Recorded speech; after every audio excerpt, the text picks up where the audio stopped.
Lorsque son téléphone sonne, c'est le sort d'une femme ou d'un homme qui se joue. Loïs Rachel est procureur de la République de Libourne. Au bout du fil, un gendarme l'informe de l'arrestation et du placement en garde à vue d'une femme accusée de violence.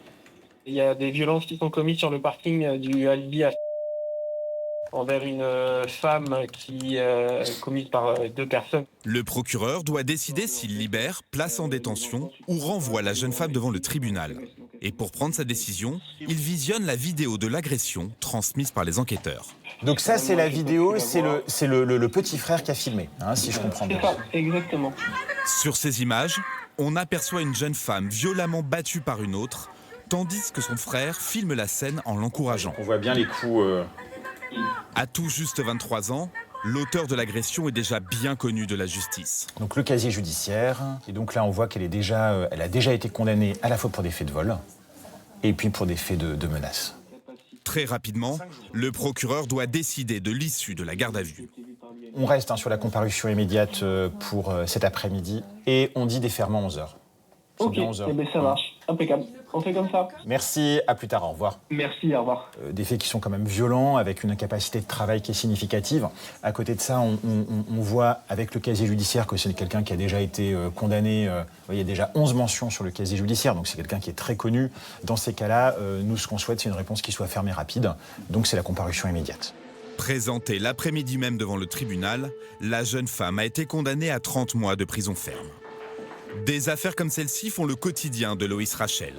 Depuis 2 ans, il dirige le parquet de Libourne. À ses côtés, 19 magistrats pour une juridiction qui englobe près de 250 000 habitants. Donc là, c'est le tableau de garde à vue. Des violences intrafamiliales, violences avec armes, agressions sexuelles, corruption de mineurs, vol. Autant d'enquêtes qu'il dirige et pour lesquelles il peut demander des auditions de témoins et des expertises.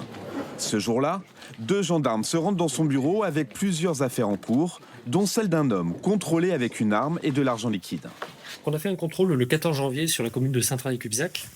Monsieur a découvert en possession d'un couteau, donc en catégorie D, et de 2120 € dont il ne peut justifier la détention. Donc il indique qu'il a vendu une BMW X3 à un ami, mais il ne peut pas en justifier la vente parce qu'il n'a aucun document. Il explique que c'est un couteau porte-bonheur qui appartenait à son père qui est décédé. Et donc j'ai besoin d'avoir vos directives concernant la décision vis-à-vis de l'individu. C'est quelqu'un pour lequel il y a des enquêtes en cours, mais pas beaucoup plus. Faire une composition pénale avec une amende. Et puis, l'une des conditions, ce sera justement la destruction du couteau. À lui de décider si cet homme doit être jugé. Cette fois-ci, il se montre clément. L'idée, c'est que la personne remette son arme, paye une amende, et si jamais ces mesures sont exécutées, dans ce cas, ça se terminera par un classement. Mais pour les affaires plus graves, il peut décider de la tenue d'une audience devant le tribunal. Et c'est lui qui demandera au juge de prononcer une sanction. Quand on est procureur, on est magistrat. Et comme magistrat du parquet, le cœur de notre travail, c'est la permanence et c'est l'audience. Donc c'est très important d'aller à l'audience. Moi, j'y vais toutes les semaines, 1 à 2 fois, et je porte la parole du ministère public. Ce qui veut dire que je suis là où un de mes collègues est présent et on va défendre ce dossier. Et notre objectif, c'est de convaincre le tribunal.